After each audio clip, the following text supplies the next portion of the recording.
Hi everyone, welcome to our YouTube channel. तो आज से पहले हम लोग केमिकल बॉन्डिंग में 4-5 टॉपिक पढ़ चुके हैं। बेंड्स रूल हमने पढ़ लिया है, ड्रैगोस रूल पढ़ लिया है, हमने बैक बॉन्डिंग पढ़ ली है। तो आज हम डिस्कस करने वाले हैं एक और बहुत इंपॉर्टेंट टॉपिक, और पूछा जाता है एग्जाम्स में, वो है आपका P pi and P D pi bonding. ठीक है, क्या बोल रहा हूँ मैं? पी पाई, ठीक है। दूसरा होता है पी पाई डी पाई, इनको डिस्कस करने वाले हैं। एक वैसे डी पाई भी होता है, ठीक है। तो इस टाइप की जो बॉन्डिंग होती है वो किस किस मॉलिक्यूल में कैसे एग्जिस्ट करती है उसको डिस्कस करने वाले हैं। बहुत ही शॉर्ट, बहुत ही क्रिस्प वीडियो होने वाली है, तो ध्यान से देखना, इसके बाद इसमें आपको डाउट नहीं आने वाला। चलो तो शुरू करते हैं फिर आज हम अपना पी पाई डी पाई का कारवान। देखो, सबसे पहले आपको पता है अगर कोई भी दो एटम्स सिंगल बॉन्ड बना रहे हैं तो हम मान के चलते हैं कि उन्होंने सिग्मा बॉन्ड बनाया हो। पहला बॉन्ड हमेशा कैसा बनता है? सिग्मा। अगर उन्हीं दो एटम्स ने डबल बॉन्ड बनाया है तो हम मान के चलते हैं कि पहला सिग्मा और दूसरा पाई। और उन्हीं दो एटम्स ने अगर सपोज करो ट्रिपल बॉन्ड बना लिया तो हम मान के चलते हैं कि एक सिग्मा और दो पाई। क्लियर है इतनी बात? अब आपको पता होगा कि जो पाई बॉन्ड होता है, क्या बात कर रहा हूं मैं? पाई बॉन्ड के बारे में। पाई बॉन्ड जो बनता है बच्चों, वो बनता है लेटरल ओवरलैप से। जिन्होंने केमिकल बॉन्डिंग पढ़ा है उनको ये बात समझ में आ जाएगी। लेटरल ओवरलैप बोलते हैं साइडवेज ओवरलैप को, मतलब ओवरलैप ऐसे हो रहा है, साइड से ओवरलैप हो रहा है।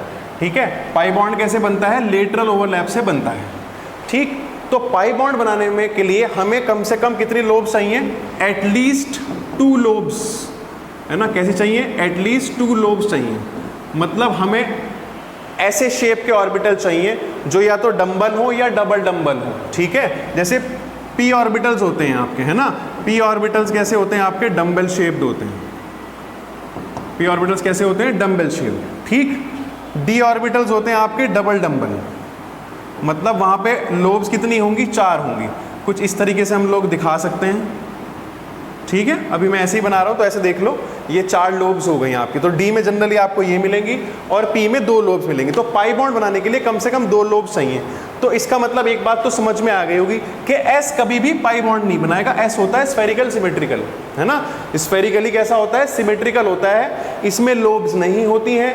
तो एस कभी भी पाई बॉन्ड नहीं बनाएगा। याद रखना, एस हमेशा क्या बनाएगा? सिग्मा बॉन्ड बनाएगा।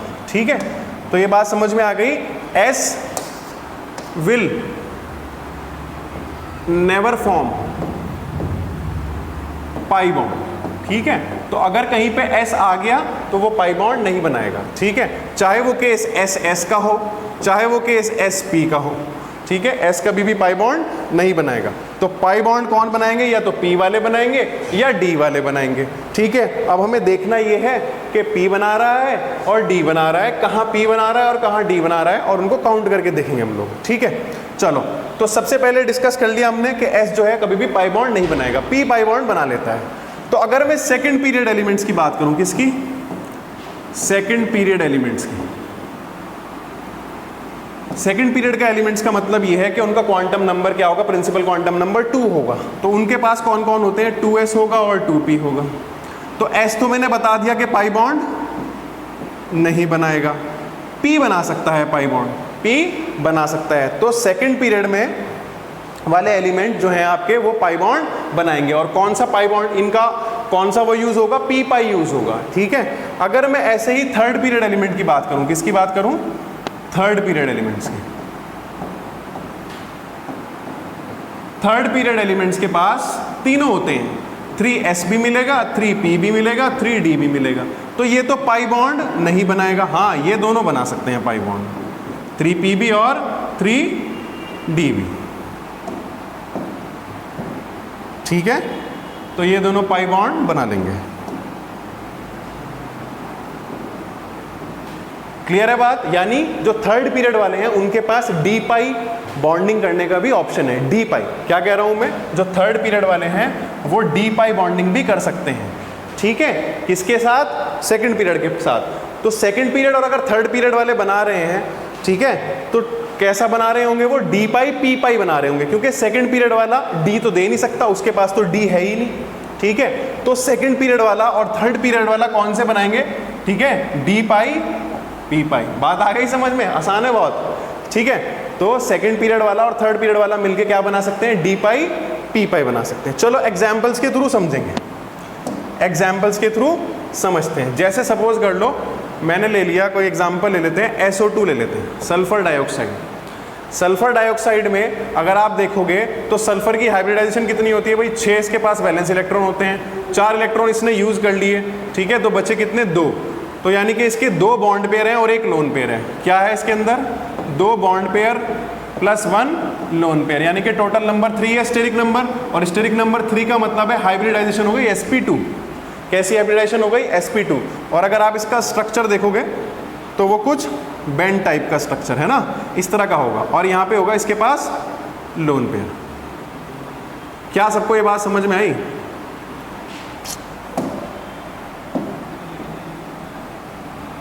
इसको ऐसे ही दिखा दो, ये हो गया हमारा लोन पेयर, ठीक है। अब आप देखो ध्यान से, हाइब्रिडाइजेशन कभी भी याद रखना, हाइब्रिडाइज्ड ऑर्बिटल जो है वो पाई बॉन्ड नहीं बनाते।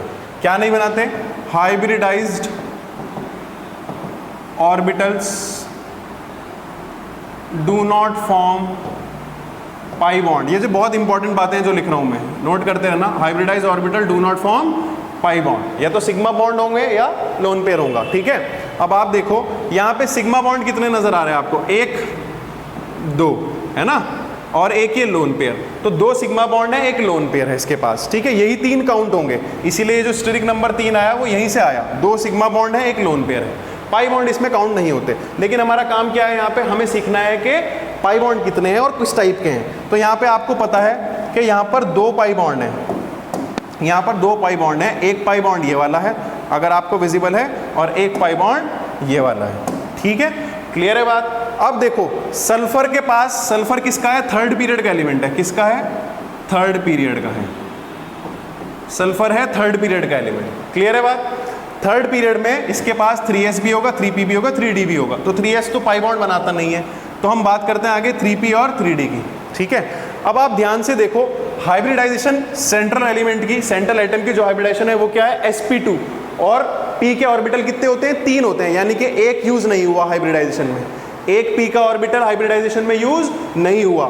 तो s वो वाला अपना ऑर्बिटल यूज करके क्या बनाएगा, ऑक्सीजन के साथ पाई बॉन्ड बनाएगा। यानी सल्फर ने, सपोज करो मैं इस वाले की बात कर रहा हूं, मैं इस वाले बॉन्ड की बात कर रहा हूं, तो यहाँ पे सल्फर ने भी अपना कौन सा ऑर्बिटल यूज करा है, p वाला, ठीक है, क्योंकि इसकी हाइब्रिडेशन sp2 है, इसके पास एक p बच रहा है, तो इसने अपना p यूज करा, और ऑक्सीजन के पास तो है ही p, इसके पास तो d होता ही नहीं। यानी कि ये वाला जो बॉन्ड है वो कैसा बॉन्ड है भैया, p पाई है, आसान काम। चलो दूसरा वाला देखते हैं। अब देखो, अब सल्फर ने अपने तीनों p यूज कर लिए, 2 तो हाइब्रिडाइजेशन में यूज कर लिए, 1 यहाँ यूज कर लिया पाई बॉन्ड बनाने में, क्लियर हो गई बात। अब आते हैं, सल्फर के पास d ऑर्बिटल भी होता है ना, तो इस बार जो पाई बॉन्ड बन रहा है ये वाला, इसमें सल्फर क्या यूज करने वाला है, अपना d, ठीक है, और ऑक्सीजन के पास तो p ही है, तो यहाँ पे जो बॉन्ड बनेगा वो कैसा बॉन्ड बनेगा, d पाई p पाई। बात आई समझ में। तो SO2 में अगर आपसे पूछा जाए कितने p पाई कितने d पाई, तो इसमें एक p पाई और एक p पाई d पाई, क्लियर हो गई बात। एक बॉन्ड p पाई है और दूसरा d पाई p पाई है। अगर किसी को नहीं समझ में आया अभी भी, तो हम एक एग्जाम्पल और ले लेते हैं, हम एक एग्जाम्पल और ले लेते हैं। एक एग्जाम्पल सपोज करो मैं ले रहा हूं XeO3 का, किसका ले रहा हूं मैं, XeO3 का ले रहा हूं, ठीक है। चलो XeO3 में देख लेते हैं, वैलेंस इलेक्ट्रॉन जिनॉन के पास कितने हैं, 8, ठीक है, कितने उसने यूज कर लिए, 6, बचे कितने, 2 लोन पेयर है ना, यानी कि 1 लोन पेयर बच गया, 2 वैलेंस इलेक्ट्रॉन मतलब 1 लोन पेयर, तो 3 बॉन्ड पेयर है प्लस 1 लोन पेयर है।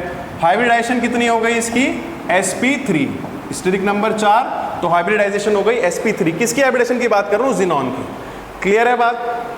अब चलो इसका स्ट्रक्चर बना लेते हैं। इसका स्ट्रक्चर सपोज करो कुछ ऐसा सा है, ठीक है, ये इसका स्ट्रक्चर है, एक इसके पास लोन पेयर अवेलेबल है, ठीक। अब मैं कह रहा हूं कि जिनॉन की जो हाइब्रिडाइजेशन है वो है sp3, यानी कि इसने अपने तीनों p इस्तेमाल कर लिए, तो इसके पास क्या बचा, d बचा, तो p तो नहीं आएगा इसके पास, तो समझ आ गई बात। तो जिनॉन कौन सा यूज करेगा, अपना d। अब यहाँ पे देख लो, यहाँ पे 1 सिग्मा 1 पाई, 1 सिग्मा 1 पाई, 1 सिग्मा 1 पाई, ठीक है, बात आ रही समझ में? हमें पाई चेक करनी है। अब यहाँ पे टोटल 3 पाई बॉन्ड हैं। टोटल कितने पाई बॉन्ड हैं? 3 पाई बॉन्ड हैं, और तीनों पाई बॉन्ड में हम चेक करेंगे किस टाइप के हैं। जिनॉन तो अपना डी ही यूज करेगा, ऑक्सीजन अपना पी यूज करेगा, तो बॉन्ड कैसा बनेगा? ये वाला डी पाई पी पाई। ये भी कैसा बनेगा? डी पाई पी पाई। और ये भी अपना कौन सा बनाएगा? डी पाई पी पाई। क्लियर है बात? तो यहाँ 3 डी पाई पी पाई बॉन्ड बनेंगे, पी पाई बॉन्ड इसमें नहीं होगा। क्लियर हो गई बात? क्या सबको इतनी बात समझ में आ गई? एक और एग्जांपल डिस्कस कर लेते हैं SO4 2- का, या H2SO4 ले लो पूरा। एक काम करते हैं, H2SO4 ले लेते हैं पूरा। ठीक है, ठीक है मेरे शेरों, H2SO4 ले लेते हैं। और यार प्लीज़ चैनल को सब्सक्राइब कर दो जो पहली बार आए हैं चैनल पे, ठीक है? और जो लोग पहले से हैं आप लोग शेयर करो, ठीक है? ये कंटेंट आपको ऐसे ही मिलता रहेगा। लाइक करो वीडियोस को, और प्लीज़ अपने फ्रेंड्स तक शेयर ज़रूर कर देना। चलो H2SO4 को देख लेते हैं। तो H2SO4 कुछ ऐसा बनता है, ठीक है? मैंने ऐसा बना दिया सपोज, ये H2SO4 है। क्लियर है बात? अब ये सिंगल बॉन्ड तो सिग्मा होंगे, इनसे तो हमें मतलब नहीं है। ये तो कैसे बॉन्ड है? सिग्मा है। हमें मतलब किससे है? पाई से। हमें तो चेक करना है कि पाई कौन से बन रहे हैं। तो यहाँ पे एक पाई ये बन रहा, एक पाई ये बन रहा। अब आते हैं सल्फर की हाइब्रिडाइजेशन पे। यहाँ पे सल्फर की हाइब्रिडाइजेशन पे सल्फर के पास वैलेंस इलेक्ट्रॉन 6 होते हैं, और 6 के 6 यूज हो गए। देखो बॉन्ड बनाने में, ये 1 2 3 4 5 6, ठीक है? तो सल्फर के 6 के 6 यूज हो गए, कोई लोन पेयर यहाँ पे अवेलेबल नहीं है। बात आ रही समझ में? सिग्मा बॉन्ड कितने बना रहे हैं सल्फर? 1 2 3 4। तो हाइब्रिडाइजेशन क्या हो गई सल्फर की? यहाँ पर sp3 हो गई। तो यानी कि सल्फर ने अपने सारे p ऑर्बिटल यूज कर लिए। इसके पास बचा क्या होगा? d बचा होगा। इसके पास क्या बचा होगा? d। और ऑक्सीजन के पास तो p ही होता है। तो बॉन्ड कैसा बनेगा? d पाई p पाई। यहाँ पे भी अगर आओ तो यहाँ पे बॉन्ड कैसा बनेगा? d पाई p पाई। क्लियर है बात? समझ में आ रही है? तो जनरली आपको जब आप देखोगे, आपको सेकंड पीरियड से ये मिलेंगे, बोरोन, कार्बन, नाइट्रोजन, ऑक्सीजन, और थर्ड पीरियड से मिलेंगे सल्फर, फॉस्फोरस। जनरली की बात कर रहा हूँ मैं, ये जनरली मिलेंगे। सिलिकॉन भी मिल सकता है आपको, ठीक है? ये मिलेंगे बॉन्ड बनाते हुए। क्लियर बात? तो अगर कहीं आपसे पूछे डी पाई पी पाई, तो ध्यान रखना डी बनाने के लिए कम से कम थर्ड पीरियड का वो एलिमेंट होना चाहिए। क्लियर हो गई बात? चलो मैं अब तुम्हें एक्सटेंट ऑफ बॉन्डिंग समझाता हूँ कि किसमें स्ट्रांग होगी, किसमें वीक होगी। तो अगर हम बात करें पी पाई की, देखो पी पाई बच्चों ऐसे बनता है। सपोज करो ये है मेरे पास, ठीक है? तो इन दोनों में जो साइडवेज ओवरलैप होगा, उस ओवरलैप से क्या बनेगा? पी पाई बॉन्ड बनेगा, ठीक है? और एक्सटेंट ऑफ ओवरलैपिंग ये हो गई आपकी। क्लियर बात? ये हो गई आपकी एक्सटेंट ऑफ ओवरलैपिंग। तो इसमें अच्छी खासी ओवरलैपिंग हो गई।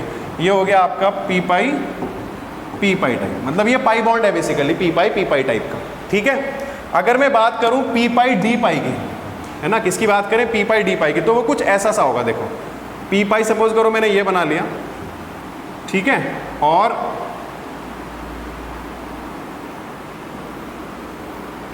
ये हो गया आपका डी। ये कौन सा है आपका? पी। ये हो गया डी। तो यहां ओवरलैप जब हम दिखाएंगे तो हम कुछ इस तरीके से दिखा सकते हैं।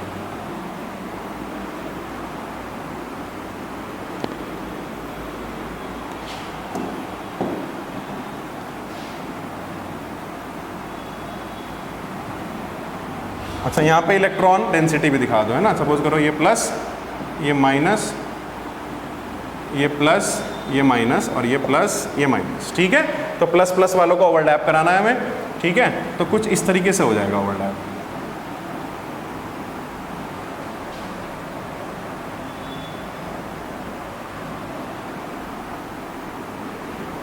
ठीक है बच्चों, ये बन गया आपका पी पाई डी पाई। क्लियर हो गई बात? अब एक्सटेंट ऑफ ओवरलैप देखो आप, बहुत कम ओवरलैप हो रहा है, मतलब एक ऐसा है, एक ऐसा है, तो ओवरलैपिंग बहुत कम हो गई। ओवरलैपिंग जोन क्या हो गया? कम हो गया। जितना ज़्यादा ओवरलैपिंग जोन होता है उतना स्ट्रॉन्ग बॉन्ड बनता है। तो एक मैं आपको डी पाई का भी दिखा देता हूँ एग्जाम्पल। तो डी पाई का कुछ इस तरीके से बनेगा।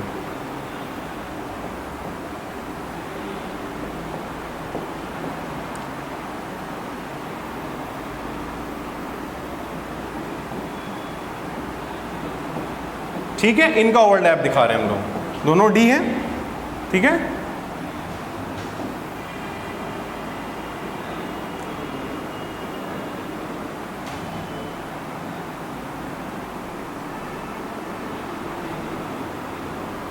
ठीक है, तो ये जो ओवरलैप हो रहा है यहाँ से हम बना सकते हैं कि ये हो गया आपका डी पाई डी पाई। सबसे कम ओवरलैप होता है डी पाई में, ठीक है। तो अगर हम बात करें स्ट्रेंथ ऑफ बॉन्डिंग, अगर आपसे पूछ ले कि सबसे स्ट्रॉन्ग बॉन्ड कौन सा बनेगा, तो वो बनेगा पी पाई के बीच में। उसके बाद जो बनेगा वो बनेगा